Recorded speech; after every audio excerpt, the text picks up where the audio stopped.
নমস্কাৰ পুনৰবাৰ আপোনালোকক আমাৰ ইউটিউব চেনেললৈ স্বাগতম জনাইছোঁ। আজি আমি বন্ধুৰ পৰিয়াল কেইটামান লগ লাগি পিকনিক খাবলৈ গৈছিলোঁ যোৰহাটৰ মৰিয়নিৰ নকছাৰীৰ মৰঙিয়াল গাঁৱলৈ। মৰঙিয়াল গাঁৱৰ চুকাফা উদ্যানৰ ওচৰতে নতুনকৈ এটা পিকনিক স্পট ষ্টাৰ্ট হৈছে এই বছৰৰ পৰা। সেই জেগাটোলৈ আমি গৈছিলোঁ। খুব সুন্দৰ জেগা, আপোনালোকেও যাব পাৰে। আৰু আজি আমি গৈ পেলাই দিনটো কি কৰিলোঁ, তাতে কেনেকৈ ফূৰ্তি কৰিলোঁ, কি কৰিলোঁ, আপোনালোকক সকলো আজি এই ভিডিঅ'টোৰ জৰিয়তে দেখাই যাম। আপোনালোকে আমাৰ ভিডিঅ'টো শেষলৈকে চাই থাকিব। আৰু যিসকলে প্ৰথমবাৰৰ বাবে আমাৰ চেনেলত ভিডিঅ' চাইছে তেওঁলোকে আমাৰ চেনেলটো ছাবস্ক্ৰাইব কৰি কাষতে থকা বেল আইকনটো টিপি অল কৰি ৰাখিব, যাতে এনেধৰণৰ ভিডিঅ' আমি আপোনালোকলৈ আগবঢ়ালে আপোনালোকে ভিডিঅ'বোৰ চাব পাৰে। এইকণ মৰম আমাক আপোনালোকে দিব। আমাৰ আহক আজি আমি কি কৰিলোঁ ভিডিঅ'টো আপোনালোকক দেখুৱাওঁ। ধন্যবাদ।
মৰিয়নি পাৰ হৈ গিবন পাৰ হৈ দেবেৰাপাৰা চাৰিআলিৰ পৰা সোঁফালে সোমাই গৈ পেলাই যি মৰঙিয়াল গাঁৱৰ নতুন পিকনিক স্পটটো তেওঁলোকে নাম দিছে নতুন বনভোজস্থলী বুলি।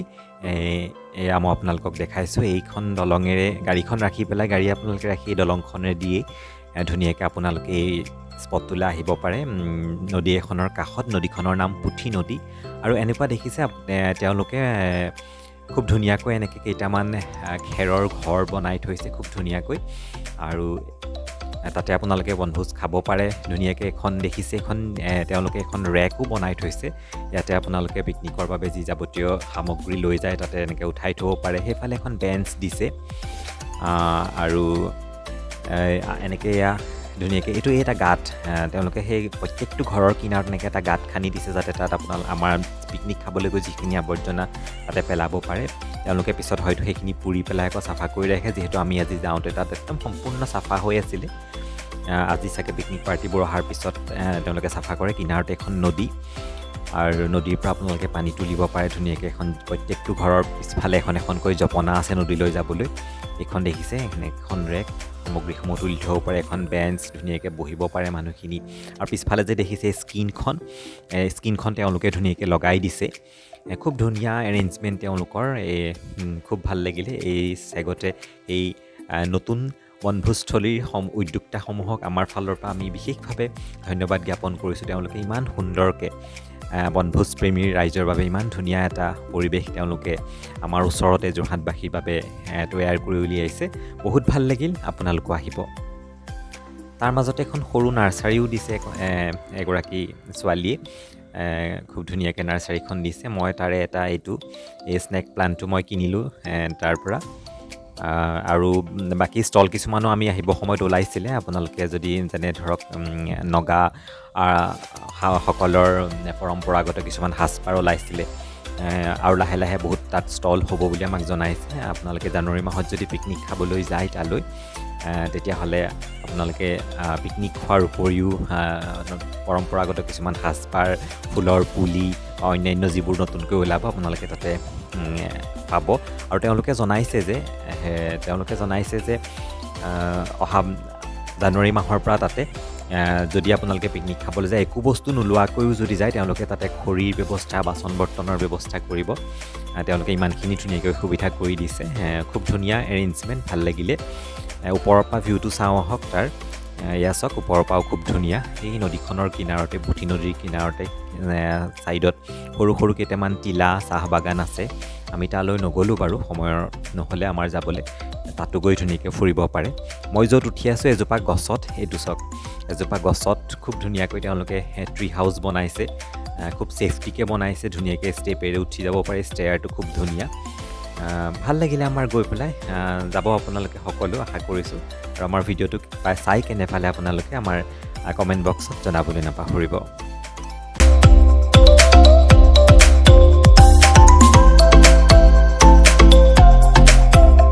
কি কৰিছা পাহি কি কৰিছা তুমি কি কৰিছা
Ha ha ha